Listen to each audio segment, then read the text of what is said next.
All right. Thank you everyone for joining us for Sweet Chat Together, Resumes and Letters of Recommendation. I want to let you know who I am first. My name is Marquita Riley and I'm from Sweet Headquarters.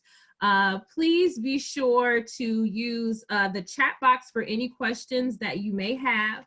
If they're specific to the panelists, the material that we are going over, or just in general for SWENext, please make sure to put it in the chat box, and if it's not answered there, we'll make sure to follow up with you a little bit later through our email swenext@swe.org. If you have any questions about this recording after the session, please know that we are going to make it available in the Google Classroom. You'll get a link to the classroom as well as further instructions on how to access the recording and any follow-up material that we might have, including our handout slides, any other information that we want to get out to you. It will be made available there, and you will receive all of that at the end of this session. You will also be asked to complete a survey as well. So if you please stick around before Q&A, we'll make sure that that survey goes out to you all, both in the chat box as well as in the QR code within the presentation. So make sure that you're looking out for those sources as well towards the end of this presentation. I am now going to hand this over to the lovely Haley Antoine to continue our session from here on out. All right, thanks, Marquita. Welcome all to our second of 4 college readiness chats. Like Marquita said, my name is Haley, and tonight we're going to be talking about resumes and letters of recommendation. So let's go through what we're going to be learning this evening. So first, identify 4 sections to include in your resume. Second, identify at least 3 components of a strong resume description, and I'll tell you what that means in a little bit. Identify how to verify how many letters of recommendation are required by the college that you are applying to. And fourth, identify 3 items to give to a recommender, which really helps them write strong letters of recommendation. So, like Marquita said, my name is Haley, but to give you a little bit more information about myself, I am a safety and crashworthiness engineer at Toyota, virtual at the moment, but I am based out of the Ann Arbor, Michigan area, and I graduated very recently in December from Cornell University in biomedical engineering. Now, we also have Annie joining us, who's going to be helping with our Q&A. Annie, would you like to introduce yourself? Yeah, sure. My name is Annie. I am a water resources engineer with Arcadis out of the DC DMV area. And I graduated 2 degrees in environmental engineering from Cornell in 2014 and 2015. So a little earlier. Thanks, Annie. And we have 2 fantastic, I can't say collegiates anymore because both of them have graduated, but we have 2 fantastic, very recent grads joining us this evening to answer your questions. So Kristen, why don't you introduce yourself? Hi everyone, I'm Kristen. I just recently graduated from Cal Poly St. Louis Obispo with both my master's and bachelor's in biomedical engineering. And I can't wait to talk with all of you. Thanks, Kristen. Madeline. Hi everyone, my name is Madeline Dublier and I am a member of the SWENext Publications work group. So if you've ever received the Sweet Wisdom newsletters, they were probably written by me. I am also a recent grad of Cornell. We have some strong representation here. I graduated in May with my BS in mechanical engineering. I'm originally from the Washington, D.C. area, but I recently moved to Minnesota where I'm a medical device engineer. Thanks, Madeline. So feel free to ask our panelists questions in the chat. Annie will pull them in just a little bit after we go through some prepared slides, but I just wanted to remind everyone that this webinar is being recorded. All right, let's start off. So what is a resume? So a resume you can basically think of as a list of the activities, which include clubs, community service, athletics, work experience, anything under the sun that you do and have participated in while in high school. So these are super important to have when you're applying to college.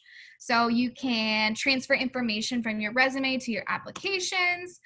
You can give your recommenders your resume, so it makes them easier for them to write strong letters on your behalf, and we'll talk about those letters in a little bit.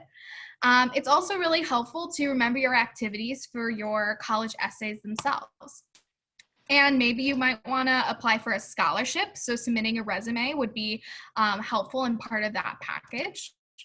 And sometimes you can submit a supplemental resume to a college, but it depends. So things to consider to include on your resume.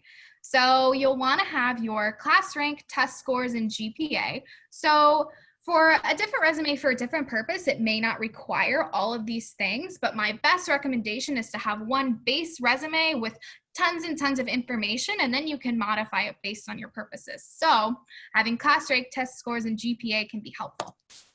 Also, you'll want a list of all your activities. So like I said, these can be clubs or volunteering, things like that. And so within those activities, you're going to want to have a specific description telling everyone, your reader, what exactly you did in that activity.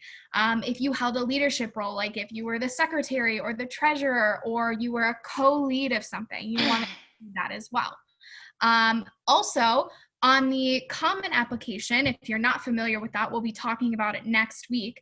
The Common Application and other application systems for college will ask for the hours per week or the hours per month that you participated in that activity. So it's helpful to track that on your resume.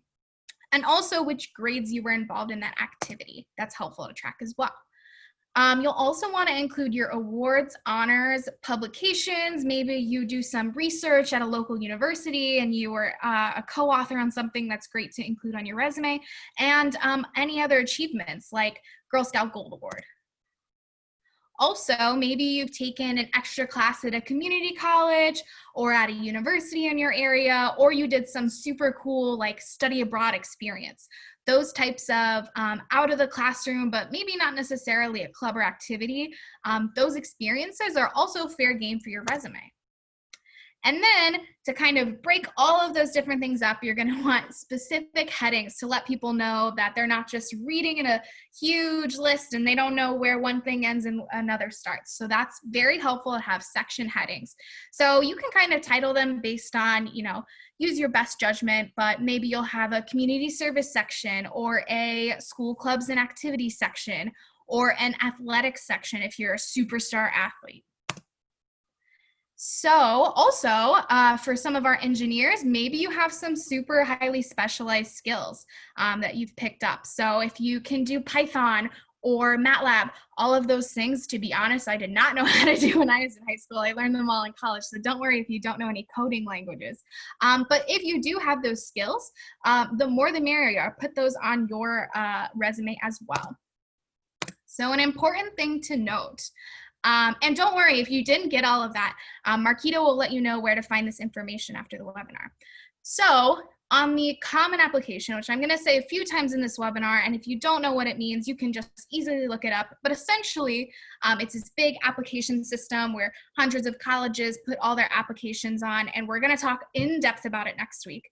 But on this Common Application, you're only allowed to put 10 activities. So you kind of have to think, what are my top 10, for example? And these activities, they don't just say, oh, you can do 10 clubs and 10 community service opportunities and 10 this and 10 that. No, everything is considered an activity. So you'll want to make sure that you decide which are your top 10 to you and which you think would be the most impactful in your college application. However, it's totally fine to keep a running list. That's kind of how I had it. Starting from freshman year to senior year, I had probably over 10 different activities that I had, but then I eventually pared it down. I cut off some things that I did at my freshman year for maybe a semester or two, and then kept those more impactful activities for my college applications. So you'll want to prioritize those activities that you've had sustained involvement in, or a leadership role. So what does sustained involvement mean?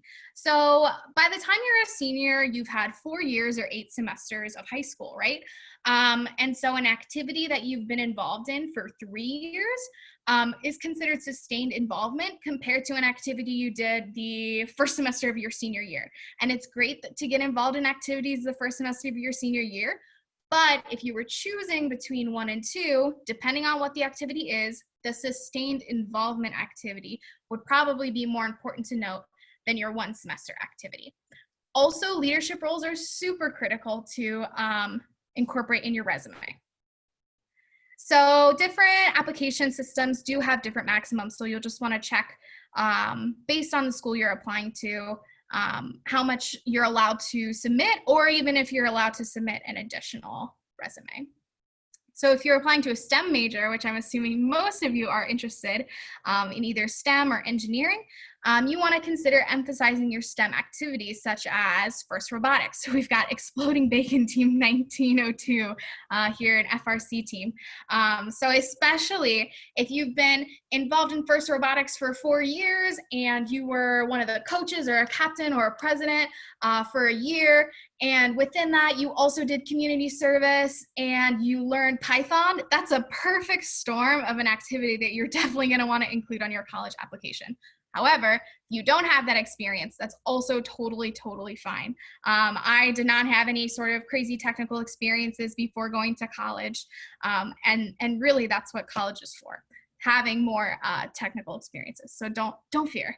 So what's important to emphasize on your resume? You don't want to sell yourself short. So you're going to want to write a strong activities description. And I'm going to go through that in detail on the next slide.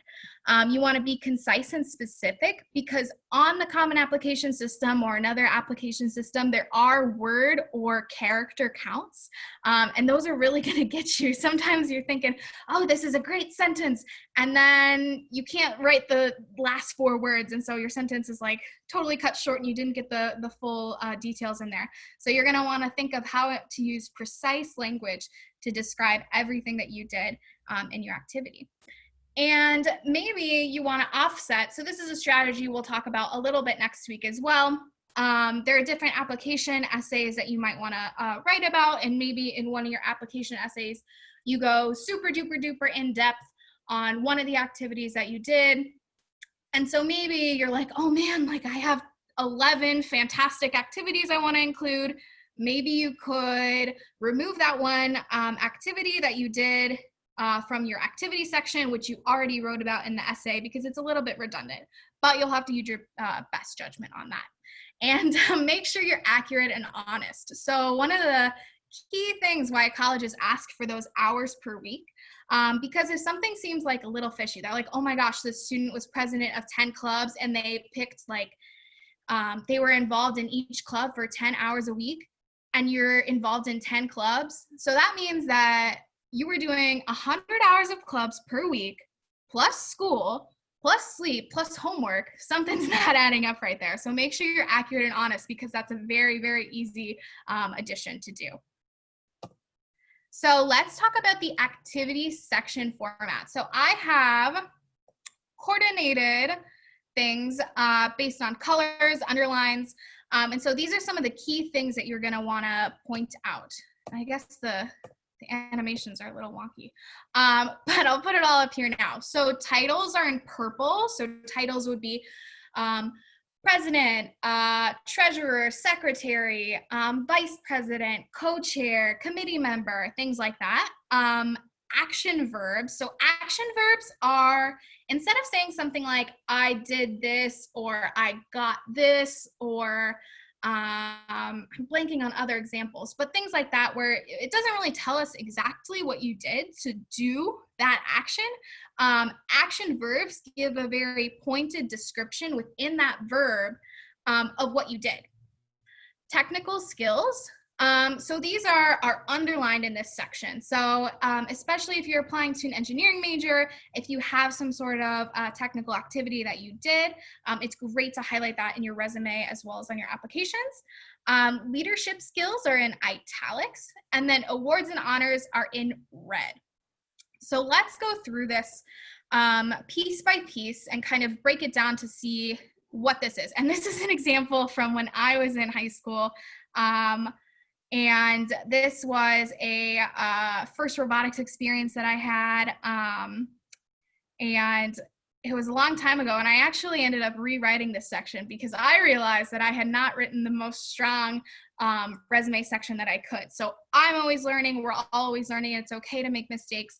And that's why having a second look on things is also really important. Having your parents review it, have a teacher review your resume is also really awesome. So let's get right into it. So purple, titles, founder and president. So I have that here on one bullet point, but if I transfer this over to an application or something, I might end up doing this in like sentences or something like that. So here are my action verbs, and I'm just going to read off this sentence and kind of break down those other components. So secured sponsor and grant funds to start the first robotics program at my high school in grade 11. Not to be kind of redundant with first, but first meaning like the primary and the first one in history, not necessarily first robotics. So secured, so this tells us that, okay, what did this person do? So they probably like went out of their way, and maybe they negotiated something, and maybe they had to communicate with other people, and So you can kind of see how this word says a lot more than just I got a sponsor, or I'm trying to think of another blah word to put in there. Maybe on the next one I can find a better blah word. But you can see I have different components of these different sections of the sentence in this sentence. So I don't just have one, I don't just have, I have multiple things of this list in that one bullet point. So on the next one, we've got recruited volunteer professional engineers to be mentors to the team, and forged connections with local engineering companies to host the team for field trips, grades 11 and 12. So when we think of the word recruited, it means that, okay, we had to go out and we had to like take action, and we had to go talk to people and, use connections that we had. So recruited is a more action type word because you can kind of picture somebody recruiting. And so in your activities section, you want to be able to kind of paint a picture in the mind of your reader of what you did, and that gives them a better kind of idea of who you are as a person. And I also have some leadership skills in here. So I forge connections with local engineering companies, and that shows that, I can go and talk to people who are older than me. I might be able to step outside of my like teenage self and discuss with professionals and have like adult conversations per se. So let's move on to the next one. So this is all in red.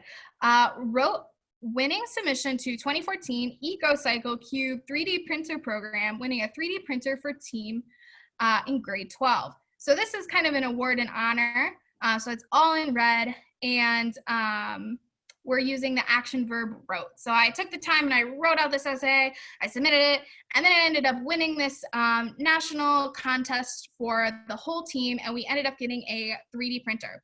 So the 3D printer arrived right at the tail end of my senior year, so I didn't really get to see the effects of the 3D printer. But for example, if you had an experience where you won something or you did something and you were there to see the effects, it's really awesome to show what those effects were. So maybe, say like the 3D printer arrived and we used the 3D printer to make different parts, and those parts helped us cut down on spending costs or something like that. So I could say, which enabled the team to save over $100 on new robot parts, something like that. So I kind of have like the beginning, the middle, and the end. So you want to think of your activity section and your resume as telling a story of who you are, and try and work that into every bullet point you can. And finally, I think you probably got the idea by now, but leveraged engineering principles to lead build sub team of 7 during 2013 and 2014 seasons. grades 11 and 12. So another great thing to include in your resume, if you can, are numbers. So I have a sub-team of 7. So say you were a president of a club of 50 people. That's a great number to include in your resume because you're showing people, how much of a leader you were. And a club of 50 people is a little bit different than a club of 5 people. So it's kind of showing you that you have like advanced leadership skills and you're able to corral a large group of people. And I guess I have one more. Team 1, Motivate and Connect Awards, advancing to regional championships, grade 11, 2014 season 1. PTC Design Award and Connect Award, advanced to regional championships, grade 12. So if you have any awards that your team won while you were on that team, that's a great thing to include as well, especially if you were in a leadership position. You're in turn kind of part of that success of the team. Obviously, every single person on the team is part of the success, but being a leader in the team and winning awards for the team, it always feels good. I know that's always a nice feeling. So it's great to highlight that on your resume. Keep in mind, so colleges, like I said a little bit before, colleges are not expecting you to have a wealth of technical knowledge or technical experience. That's what college is for. Even though I did first robotics, did I know a thing about what real engineering is? I don't think so. I knew I really liked tinkering around. I knew I liked, building things, but I don't know if I was per se doing, all the calculations to make sure my robot was as robust as it could have been, or it wouldn't break under a certain load. I didn't do any sort of hardcore engineering, but I did have some technical knowledge. So if you don't have hours and hours of coding, if you don't have a research experience at a local university, you're totally fine. There are tons and tons, thousands and thousands of other students who are in the same boat as you, and you're not expected to know everything about the major that you're gonna be majoring in college. So don't worry. Also, it is important to emphasize the things that make you, an invaluable member of this college's community. So what are those? Leadership, problem-solving abilities, a hunger for knowledge, care for those around you other than yourself, initiative, being a change maker, supporting others in your family. So say, for example, you weren't able to participate in any clubs because you worked every single day after school to support your family.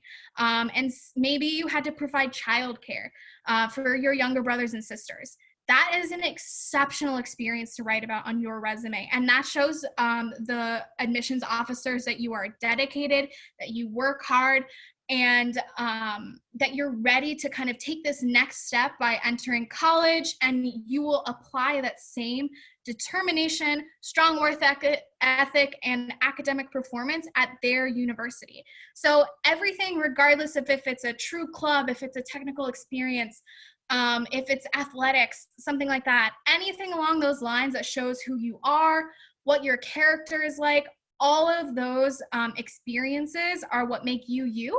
And don't shy away from something just because you don't think it's perfect for a certain college, or it's not engineering enough. If you have been dedicated to something, definitely put that on your resume, and definitely think about including it on your college applications. So we are about to move on to letters of recommendation. I'm going to take a little sip of my tea here. If anyone has questions formulating, you can feel free to place them in the chat, and Annie will pull from them in just a few short minutes. So I know this is a lot of content, but Marquita will let you know where to find all this information at the end of the webinar. What is a letter of recommendation? So this is a letter that a teacher, coach, community member will write on your behalf to a college or university that you're applying to. So we know what teachers are for the most part. We know what coaches are for the most part. A community member, I write a little bit about it down below, but this could be like a robotics mentor and maybe a boss at work. Or maybe you volunteered somewhere and there's a point person who's a volunteer coordinator. Any of those people would kind of count as a community member.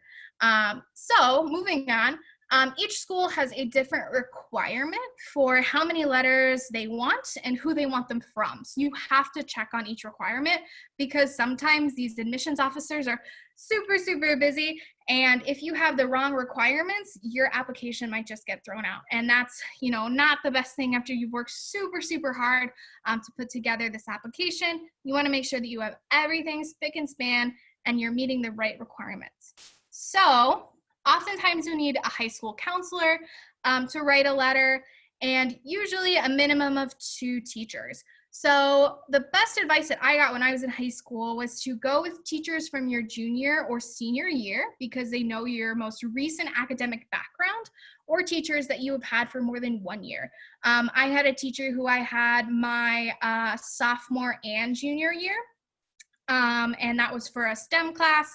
And so STEM teachers are usually best to write if you're applying to a STEM major, because if you succeeded and you did well in your science or math classes in high school, it's a nice kind of link of showing that you have the capabilities to rise to the occasion to those STEM classes once you reach college. Additionally, sometimes you can have more than 2 recommenders, and you should only choose additional recommenders if they show a different aspect to you. So say you have 2 teachers write and you want to ask another teacher to write your letter. If that same teacher, this third teacher, is just going to say, oh, they're a fantastic student, and these 2 teachers already said, oh, you're a fantastic student, that's not super helpful, right? And maybe an admissions officer, you have to kind of think of an admissions officer just like you and me. If someone was telling you the same thing 3 times, would you be like, oh, that's awesome, oh my gosh, they're an amazing student? Or would you be like, okay, I got it, like, let's move on with our day? So you just gotta kind of put yourself in their shoes. Alternatively, I had one of my, a couple of schools I could have more than 2 recommenders, so I chose my robotics coach for my third, who was one of the main mentors, and she was a professional engineer, and I was just so inspired by her, and we worked together on a lot of other side projects, and so she knew this side of me that was outside of the classroom but still technical. And so I had her write one of my letters as well. And so that gave a different side of me than, oh, she's a great student. Not saying I was a great student. I like to think I was a great student. So they said, oh, she's a great student. She's a great student. And then this one said, oh, she has some leadership skills and she really likes engineering. So that all paired together brings a little bit more of who I am as a person rather than, oh, she's a great student. She's a great student. So make sure you choose wisely with that additional recommender. What should you give your recommender? So this is very important, why we kind of paired the resume section with the letter of recommendation section. First of all, you want to ask them if they're willing to write this letter for you. Don't just assume your teacher is going to write a letter of recommendation. Chances are there are tons of other students from your school asking that same teacher to write you a letter of recommendation, especially if they're that teacher that's like super fun and super friendly. And I know a lot of people are often drawn to having that teacher write for them. So just make sure you ask them first and give them a lot of time in advance.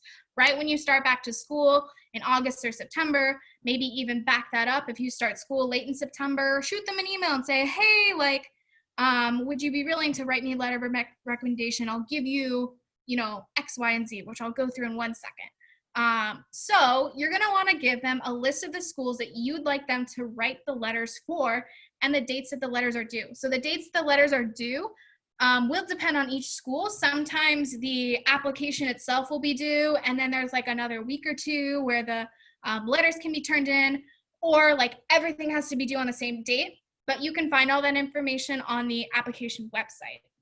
So let them know how that letter should also be sent. If you're applying through the Common application, you just add their email in this little box, and it sends an automated message to them, and then they can just upload it through that link. Additionally, it's great to tell them a little bit more information about each school if you want their letter to be specific.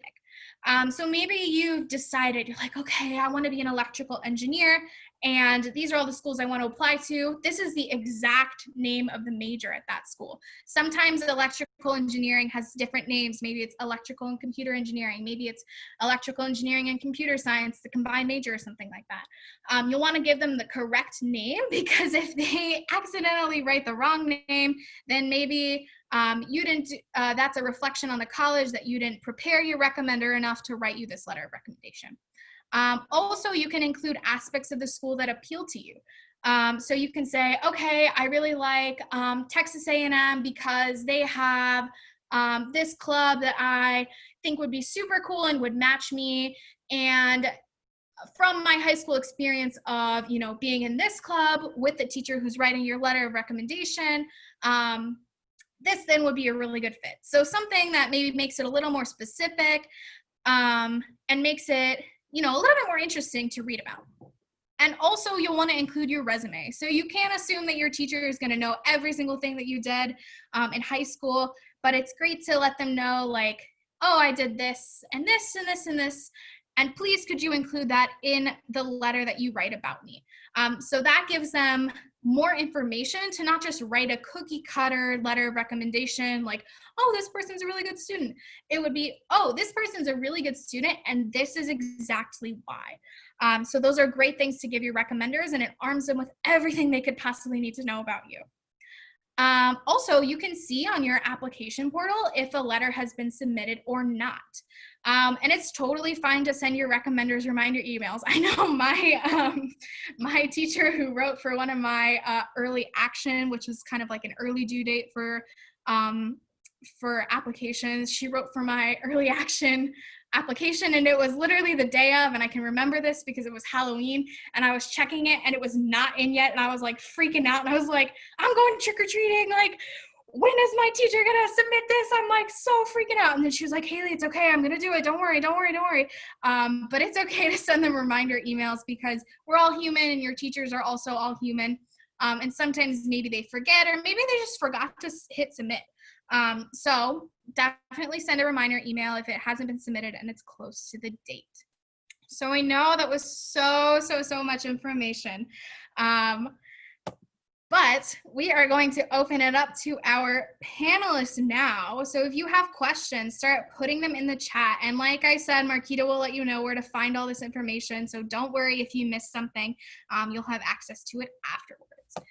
So Annie, you want to start us off? So we've got Madeline and Kristen on the line, ready to answer questions. Annie and I, or Marquita, are also happy to take your questions starting now. So yeah, we've actually been having a whole flood of questions while you've been talking. Awesome. Yeah, Madeline and I have been busy typing away. There's actually one that was kind of brought up 2 different times as an interesting question that I wanted to have a discussion about rather than just like answering in the chat. So people are concerned about activities and internships and so on that are canceled by the pandemic, how and if they should be putting that on a resume. Mm-hmm. So especially things like internships that you've already like accepted and then they got canceled for budget reasons or something like that, I'm assuming. Would you put it on a resume or would you leave it off? Opinions? It's kind of unprecedented, so this is kind of like a what would you do kind of situation. Yeah. Madeline or Kristen, do you want to take it? I have an idea. My gut tells me no. I don't think there's necessarily a right answer, and Annie and I were talking about maybe how we can find the right answer for you all, but I think that your resume is supposed to be things that experience that you have gained. It's not necessarily an opportunity to just list accolades or things that kind of could have been, and we totally recognize you could have had all this great experience from an internship with a company or in a research lab or something. But again, colleges are recognizing that a lot of those opportunities were not able to happen. So I think it's really important. Now's the time to think about, like, were you able to do any volunteer work over the summer? Were you able to do any like tinkering projects on your own? And those are worthwhile things to like say in your resume. Maybe it's even being like, okay, you did this CAD project or something, or you volunteered to make masks under volunteer work, and you go, was unable to do like the anticipated summer internship due to COVID. So like was agile and switched plans to work with friends to donate masks to local hospitals or something. The emphasis should really be on the things that you've done and not the things that you could have done, even though it wasn't in any way your fault that you haven't. So think about what you've been able to do. Maybe you do have some time left in summer, what you can still do, but I would definitely lean towards putting the things that you have done on it. Mm-hmm. Yeah, definitely. I think if you really have your heart set on, talking about some sort of experience that you might have had, you can have your recommender write one sentence about it in your letter. So it's not taking up one of your 10 activities. Maybe your science teacher helped you get the internship, or maybe your science teacher knows you were super excited about it, but you can say, I know that this student is very passionate about going into research, and I'm sure that she will explore that at her university. She was about to do a research experience at this place, but unfortunately it was canceled due to COVID. It can be that simple. Just to let them know that, you're not saying that you've done that, because that's kind of misleading. But the fact that you went out and pursued the internship does say something else, that you're interested in something technical, or you're interested in research or something like that. So if you frame it that way with one of your recommenders, I think that might be a good way to kind of put in that passion and drive, instead of just name dropping a company or a university. Especially if you got like a mentorship out of the internship that was canceled or postponed, that can also be something that you include on your resume or mention in a letter of recommendation as well. Yeah, definitely. We all ideaed out for that one, I guess. Okay. Next question. Rachel asks whether you should get recommendations junior or senior year. Madeline, Kristen, why don't you tell us about your recommenders? So for Cal Poly, they actually don't take letters of recommendation. So just keep that in mind if you are applying to multiple schools, that not all schools will take them. So definitely check with the school, because I know that for particular schools, it can cancel your application and disqualify it. So I would highly recommend just double checking or emailing admissions if you do have questions specifically for that. But for some of the other schools I did apply to, I got a couple of my letters of recommendation mostly junior year or the summer between junior and senior year, since I did apply early decision for a couple schools since the application was due earlier. Additionally, if you do have junior high school teachers or mentors or things like that that you've had multiple times, or you have a really strong connection with, you can ask them for a letter of recommendation at the end of that year, and as long as you continue to have that relationship with them as well. Yeah, this feels like forever ago, but I want to say that my school was pretty small, so they led us through this, and I think that you asked in your junior spring semester, and that the teachers would kind of write them over the summer, I think. So I think it's going to depend on what kind of infrastructure your school might have. But I'm sure that if you're a senior, or if you're a rising senior now, I think and you haven't done it yet, it's not too late. Just ask the teachers as soon as you can, and give them as much of a window to do it as you can. You don't want to go to someone and be like, hey, I need this tomorrow, because that doesn't look great on you, and that's not really fair to them. Okie doke. We've got a question from Alexis that is kind of, I guess, aimed towards the three of us who went to Cornell. But Alexis has asked what things to include on a resume for Ivy League to stand out for an Ivy League school. I don't know if I'm going to say this or go first. I just had the initial thought of thinking, there are tons of schools that are just as incredible or as competitive as an Ivy League school. They just don't have the name Ivy League because they weren't built in the same era and didn't happen to have ivy growing on their buildings. So I would say in general, if you're looking for things to stand out on your resume, those are the things that make you a unique individual. They're not wanting to find that cookie cutter student, and I honestly don't even know what a cookie cutter student is, but as long as you are elaborating and passionate about those experiences that you had, I'd say those are the ones that really stand out. Yeah. I think Madeline and I will both pretty much agree with that. Do whatever you want to, what you like to do and whatever interests you, and put that on your resume, and whoever will accept you as a student will be a good match for you, whether or not they're an Ivy League school. Ivy League is really just a name for a league of schools that happen to be in a football team like league together back in the 1800s. So don't worry about too much the Ivy League name, and just build up a resume how you would like to build up a resume. And it doesn't really matter in terms of exactly what you put on there. Madeline? Yeah. Okay. For me, I didn't go. I went to a different college. It wasn't Ivy League, and I would agree with all of the panelists that it's about you. It's not necessarily about the prestige of the school, because every school has some sort of prestige. So keep that in mind. Okay. Kristen kind of answered this in the chat just now, but whether Anitya asks if putting debate on a resume is good even though they're looking to be in engineering. And I think that the sounding answer would be yes. It makes you look like a well-rounded individual, and also you have multiple skills. Great. Definitely. Also, so many schools don't have like opportunities to do, say, robotics or other types of like STEM related activities. And it's just taking the initiative to be a leader in the activities that are offered. And yeah, like the well-roundedness. I did robotics in high school, but honestly, I think a big emphasis of my college app was I played a lot of sports in high school, and I had leadership opportunities within that too. And I think that was just as prevalent as maybe my like bullet point or two about my robotics involvement.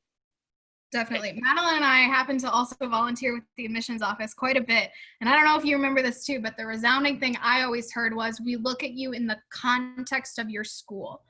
So if your school doesn't have 10 AP classes, if your school doesn't have IB opportunities, if your school only has 3 clubs and none of them are STEM related, but you took up a chance to get involved in those clubs, or you did something on your own that was innovative, or you tried to invent something, or I don't know, something that you did where you took initiative, that speaks volumes, and you're not penalized for your school having or not having opportunities.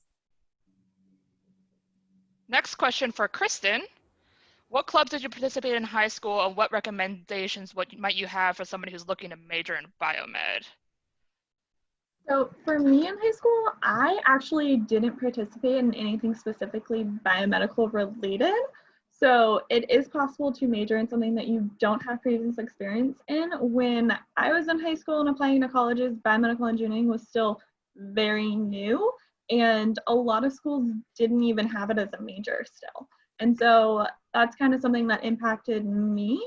But now there are a lot of other opportunities, and I would suggest, like, if there are any STEM related activities such as robotics or any engineering clubs, SWENext, different things like that, I would suggest participating in those to gain those technical skills. But if those aren't available, you can always, specifically for biomedical engineering as well as for any other major you're interested in, you can reach out to different companies, you can get a mentor in that area as well. Things like that are definitely beneficial, but I would also showcase like other skills that you have that show that well-roundedness. Okay, typing out something in the chat, but we are closing for new questions, but I think Liliana has a good question we should address first before we have a wrap-up, including a wrap-up questions if we have time. But she asked if, for a resume, if you should keep it to 1 page and make the spacing small, or should you cut things out so it does not seem as clustered? I think I can Take just that. give it a quick answer. So oftentimes you're not going to be turning in your actual resume for college. But when you do turn a resume in, do it on a 1 page as much as you can. Don't make the font super, super tiny. But like I said, you can think of your high school resume as a running list of things. So I had a 2-page resume and I had a 1-page resume. So you can have multiple versions if you'd like. But people do know when you have, 0.02-inch margins and 9-point font, and that's difficult to read. So that's my. It's generally like, even as like you start your career and far into your career, it's very standard of like 1 page. And if oftentimes if you have something longer, people like read into that as something about your own view of your self-importance. And like you got to be very advanced in your career to have more than a one-page resume. So cut it down. I think it's like no smaller than like size 10 font or something. Make sure the letters aren't overlapping. But that's a great point, definitely Madeline. one page. Definitely keep it to one page. Even with margins, you can narrow them smaller than an inch, but it's good to have white space because then if someone is like printing out your resume, they can make notes on it, things like that, as well as it just doesn't look as cluttered and it's a lot easier to read. Awesome. Haley, did we want to go through wrap up real quick before we do the closing? Sure. Let's all go around, and Annie, if you can also recall what our favorite activity was that we did in high school that we put on our resume. Madeline, you want to go first? I know not particularly. Tell us about your sports involvements. Me? Okay, sure. Yes. Yeah, there you go. Sports. Go ahead, Madeline. Okay, sports. So I went to a school where like all students were pretty athletically involved. So I played 11 out of my 12 seasons in high school, and was captain of 2 of those teams my junior and senior years, and that was great leadership experience that had nothing to do with my interest in engineering. Kristen, you want to go? So I sort of have 2, one engineering and one non-engineering related.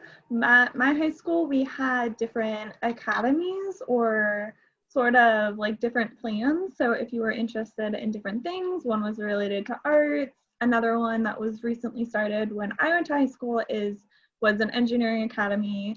And so that was something that I included on my resume because within it, my junior year, we actually started an engineering student council. So putting that together, and I was the vice president of it. And so that showcased leadership skills as well as my technical skills. And then a different thing that I had on my resume that I really liked and wasn't technical related at all was throughout high school, I danced, and I was a teacher and a teacher's assistant for dance classes for younger students. Awesome, Kristen. Annie, do you want to go or you want me to go? I just racked my brain a little bit because it's really throwing back, but I will say that I had a bunch of STEM related stuff, but the one thing I do remember putting on there was I played piano competitively. Oh.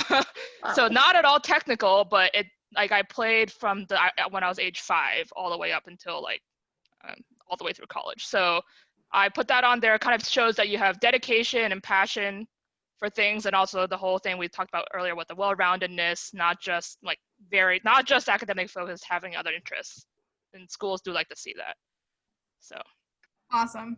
I think my favorite one was probably being on the speech and debate team. I did it since I was a sophomore. And then my senior year, I was one of the co-captains, and it was so much fun just competing. And we were such a huge team. And outside of robotics, that was one of my other favorite activities that I was involved in.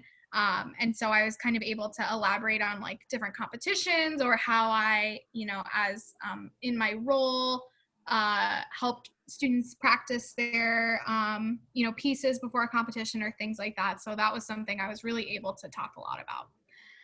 All right, everyone.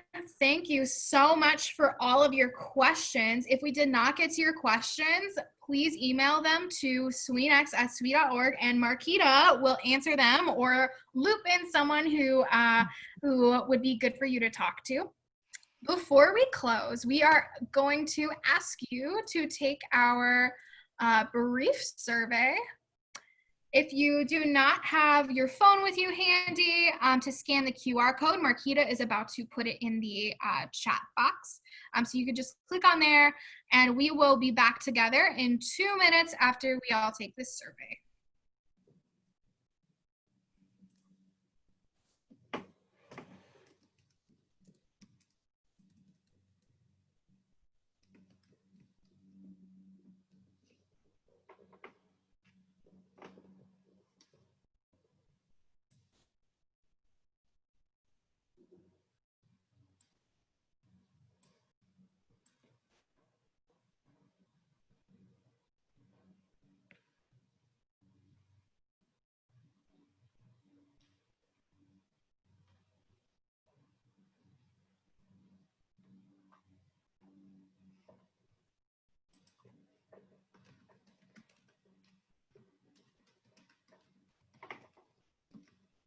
Take about 1 more minute.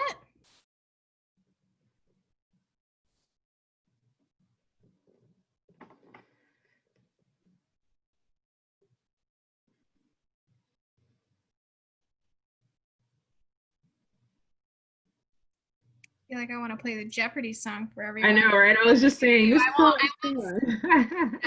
we can all do it together. All right, wrap up your survey. If you're still taking it, it's okay. I'm just going to talk a little bit about SWENext. I'm assuming all of you are part of SWENext if you have registered for this, but I just wanted to give you a little bit more information about SWENext. It was founded in March 2015, so we have hit our 5-year anniversary, which is so exciting to have seen the growth of this program. And it's a great way for students to be part of the SWE community. Just like this, you've talked to SWE members who are collegiates and professionals. It's a great opportunity for girls to begin exploring and preparing for engineering and college, just like we talked about. And there's also fantastic scholarship opportunities and college prep opportunities, just like this one. So if you're a senior in high school and you're a registered SWENexter, you can apply for scholarships during your spring semester. And of course, all of this is free. So something else that I know some SWENexters don't know too much about is our SWENext Clubs program. We do have over 230 clubs registered, which is very exciting across the world, not just in the United States. SWENext Clubs bring together SWENexters and other students together to learn more about STEM. This picture is of the club that won the SWENext Clubs Challenge last year, pictured with SWE's president at the annual conference in Anaheim last year.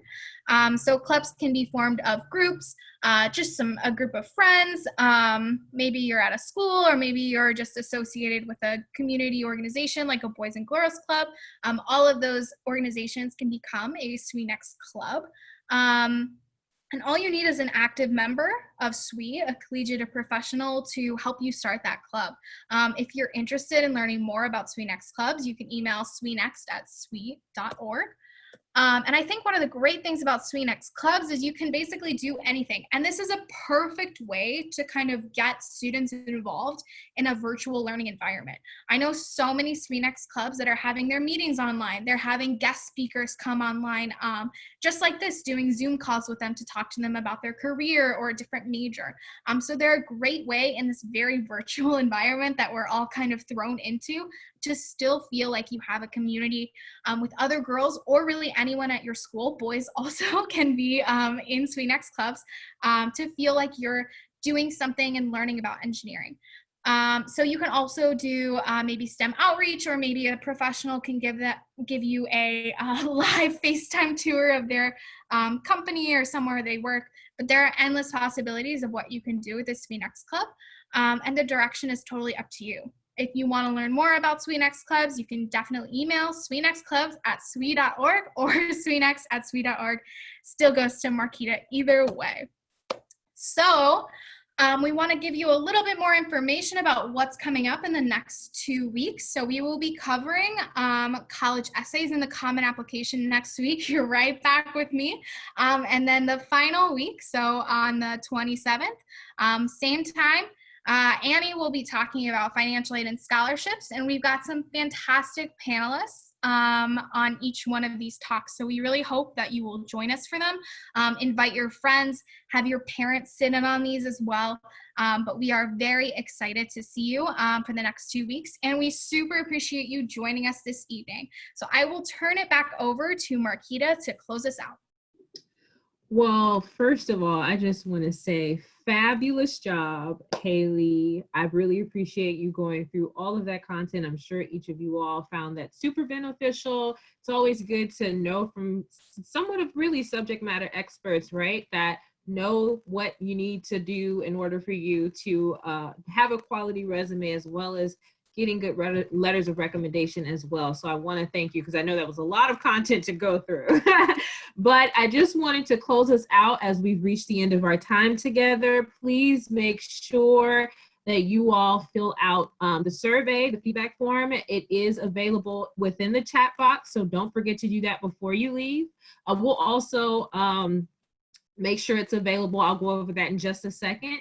I first want to say Thank you, thank you, thank you to each and every one of our panelists for all of your feedback. Your responses were amazing and beneficial to the students, as well as learning for me just about your experiences and what recommendations you all have for our students has just been phenomenal. So I want to say thank you to each and every one of you, as well as our moderators, Annie and Haley, for making sure the session went off with a bang. It went really well. Again, I just want to thank you all for participating in this live learning SHLA opportunity, Sweet Chat Together, college resumes and learning letters of recommendation. If you have any questions, please make sure, as Haley says several times, all emails end up going to me anyway, at SWENext, at SWENext@SWE.org. If you have any questions, feel free to put them there. We'll also send out an email that will have a link to the classroom that will make the on-demand recording of this session along with other sessions available within the classroom. All of that information will be under the topic for college prep series, and then you can go right into it. You will get that, the slides, as well as post-session handouts that will help you as you all continue to prepare for college and get your resumes and letters of recommendations together. It will be a great source for you, so make sure that you're on the lookout for that email. Again, I want to thank you all for participating on a nice Thursday evening, and I look forward to seeing you all in the upcoming sessions. Bye, everyone. Bye.